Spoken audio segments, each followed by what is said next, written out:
Shalom, damai di hati. Puji Tuhan, kita boleh berjumpa lagi di channel YouTube saya, Pendeta Heni Momongan. Salam kasih, sukacita, dan damai sejahtera untuk kita semua. Di saat ini saya rindu lagi untuk berbagi kebenaran firman Tuhan. Namun sebelum itu, mari kita minta hikmat tuntunan kuasa Roh Kudus. Mari kita berdoa. Terpujilah Allah Bapa di dalam Yesus Kristus, Tuhan dan Allah kami. Kami sungguh bersyukur atas penyertaan-Mu yang begitu sempurna dalam kehidupan kami. Kami boleh beraktivitas, bahkan boleh mengerjakan segala tanggung jawab yang Tuhan percayakan sampai pada saat ini semua karena kemurahan dan pertolongan campur tangan Tuhan. Maka di waktu yang indah ini sejenak kami mau dan rindu untuk merenungkan belajar dari kebenaran firman-Mu. Kami mohon tuntunan kuasa Roh Kudus-Mu, hikmat surgawi Engkau taruhkan bagi hamba-Mu untuk menyampaikan kebenaran firman-Mu, dan bagi jemaat yang mendengar firman Tuhan lewat channel YouTube semakin dikuatkan dan iman kami semakin hari semakin berakar, bertumbuh, berbuah menjadi berkat. Ini kami Bapa, kami sambut kebenaran firman-Mu. Bersabdalah Engkau ya Tuhan. Amin. Firman Tuhan yang akan menjadi perenungan di saat ini dalam kitab Kejadian pasal 22 ayat 1 sampai ayat 19 dengan judul Kepercayaan Abraham diuji. Setelah semuanya itu, Allah mencoba Abraham. Ia berfirman kepadanya, "Abraham," lalu sahutnya, "Ya Tuhan," firman-Nya, "ambillah anakmu yang tunggal itu yang engkau kasihi, yakni Ishak. Pergilah ke tanah Moria dan persembahkanlah dia di sana sebagai korban bakaran pada salah satu gunung yang akan kukatakan kepadamu." Keesokan harinya pagi-pagi bangunlah Abraham. Ia memasang pelana keledainya dan memanggil 2 orang bujangnya beserta Ishak anaknya. Ia membelah juga kayu untuk korban bakaran itu. Lalu berangkatlah ia dan pergi ke tempat yang dikatakan Allah kepadanya. Ketika pada hari ketiga Abraham melayangkan pandangannya, kelihatanlah kepadanya tempat itu dari jauh. Kata Abraham kepada kedua bujangnya itu, "Tinggallah kamu di sini dengan keledai ini, aku beserta anak ini akan pergi ke sana. Kami akan sembahyang, sesudah itu kami kembali kepadamu." Lalu Abraham mengambil kayu untuk korban bakaran itu dan memikulnya ke atas bahu Ishak anaknya, sedang di tangannya dibawanya api dan pisau. Demikianlah keduanya berjalan bersama-sama. Lalu berkatalah Ishak kepada Abraham ayahnya, "Bapa," sahut Abraham. "Ya anakku," bertanyalah ia. "Di sini sudah ada api dan kayu, tetapi di manakah anak domba untuk korban bakaran itu?" Sahut Abraham, "Allah yang akan menyediakan anak domba untuk korban bakaran baginya, anakku." Demikianlah keduanya berjalan bersama-sama. Sampailah mereka ke tempat yang dikatakan Allah kepadanya.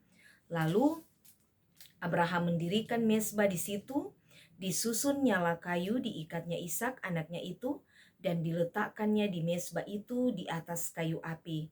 Sesudah itu Abraham mengulurkan tangannya, lalu mengambil pisau untuk menyembelih anaknya.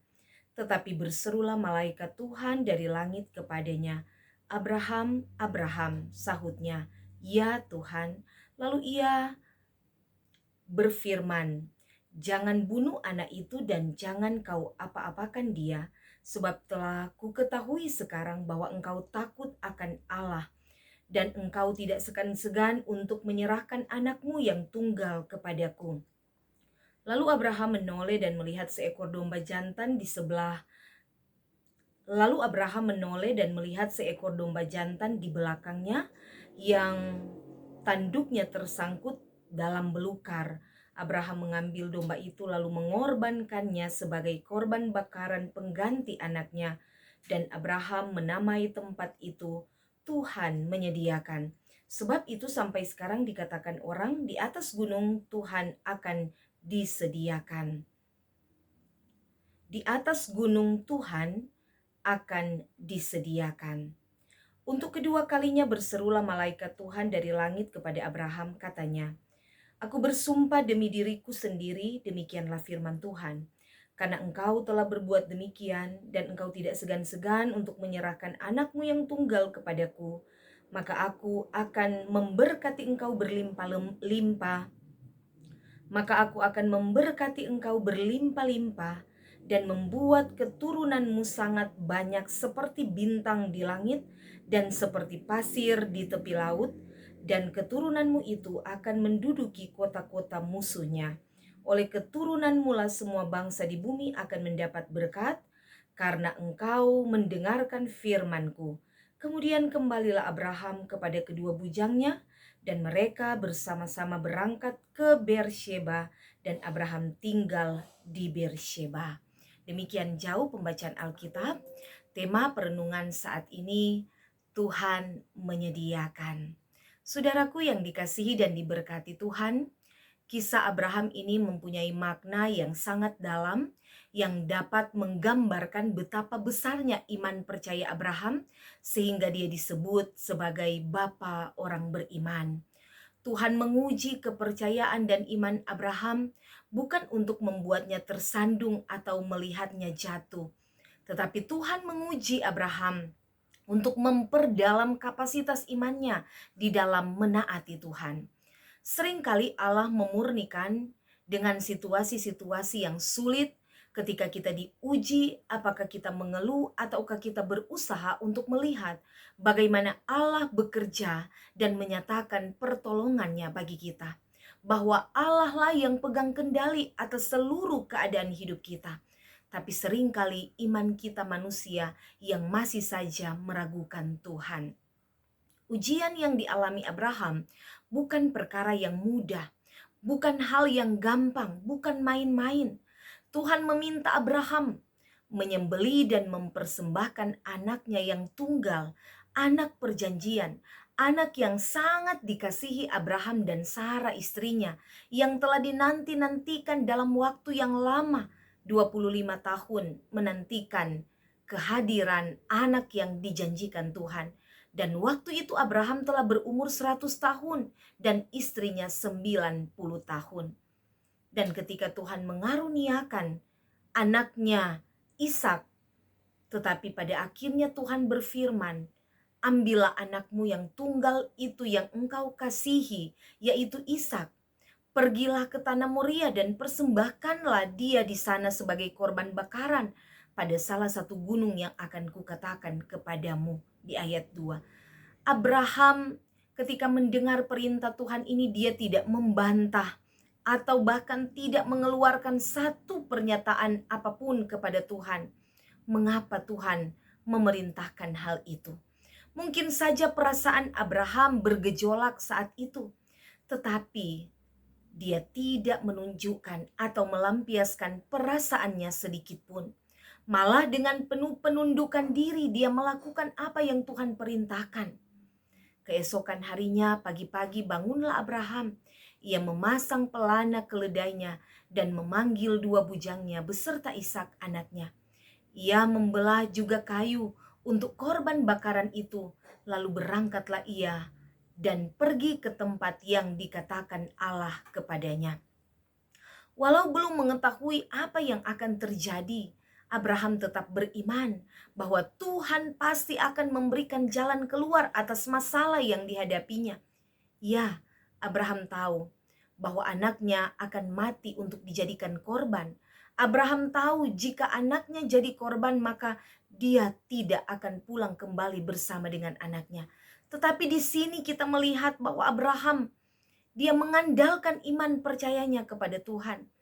Apa yang telah dijanjikan Tuhan bahwa melalui Ishaklah keturunannya akan menjadi banyak di muka bumi ini, tetap dipegangnya. Dan Abraham tahu kalau Tuhan telah berfirman, maka dia sanggup untuk melaksanakannya dan pasti akan digenapi. Dan Abraham sekalipun hatinya bergejolak, tetapi dia tetap taat melakukan apa yang Tuhan suruh kepadanya. 3 hari dalam perjalanan, lalu Abraham melihat tempat yang dikatakan Allah kepadanya. Kata Abraham kepada kedua bujangnya itu, "Tinggallah kamu di sini dengan keledai ini. Aku beserta anak ini akan pergi ke sana. Kami akan sembahyang. Sesudah itu kami kembali kepadamu." Abraham melangkah dengan iman, tanpa keraguan sedikit pun. Tetapi dia tetap beriman bahwa Tuhan pasti akan menolongnya. Ayat 6 sampai ayat 8. Lalu Abraham mengambil kayu untuk korban bakaran itu dan memikulnya ke atas bahu Ishak anaknya. Sedang di tangannya dibawanya api dan pisau. Demikianlah keduanya berjalan bersama-sama. Lalu berkatalah Ishak kepada Abraham ayahnya, "Bapa," sahut Abraham, "Ya anakku." Bertanyalah ia, "Di sini sudah ada api dan kayu, tetapi di manakah anak domba untuk korban bakaran itu?" Sahut Abraham, "Allah yang akan menyediakan anak domba untuk korban bakaran baginya, anakku." Demikianlah keduanya berjalan bersama-sama. Ishak menanyakan domba yang akan menjadi korban bakaran bagi Tuhan. Ishak menanyakan, di manakah korban yang akan mereka persembahkan? Dapat kita rasakan betapa sedihnya perasaan Abraham ketika ditanya seperti itu. Ketika kita dalam kondisi terjepit dan seakan tidak ada jalan keluar, Abraham hanya memilih untuk tetap percaya. Abraham tetap bersikap tenang dan yakin. Abraham tidak menjadi marah atas kondisi yang dia alami. Abraham pun tidak kecewa kepada Tuhan, sekalipun dia harus merelakan dan akan kehilangan hal yang paling berharga. Ketika Abraham mendirikan mezbah, disusunnyalah kayu, diikatnya Ishak anaknya, lalu diletakkannya di atas mezbah itu, di atas kayu api. Abraham mengulurkan tangannya lalu mengambil pisau untuk menyembelih anaknya. Tetapi tiba-tiba malaikat Tuhan berseru kepadanya, "Abraham, Abraham." Sahutnya, "Ya Tuhan." Lalu Tuhan berfirman, "Jangan bunuh anak itu dan jangan kau apa-apakan dia.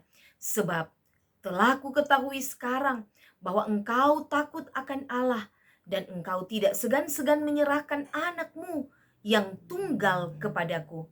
Lalu Abraham menoleh dan melihat seekor domba jantan di belakangnya, yang tanduknya tersangkut dalam belukar. Abraham mengambil domba itu lalu mengorbankannya sebagai korban bakaran pengganti anaknya. Dan Abraham menamai tempat itu Tuhan menyediakan. Sebab itu sampai sekarang dikatakan orang di atas gunung Tuhan akan disediakan.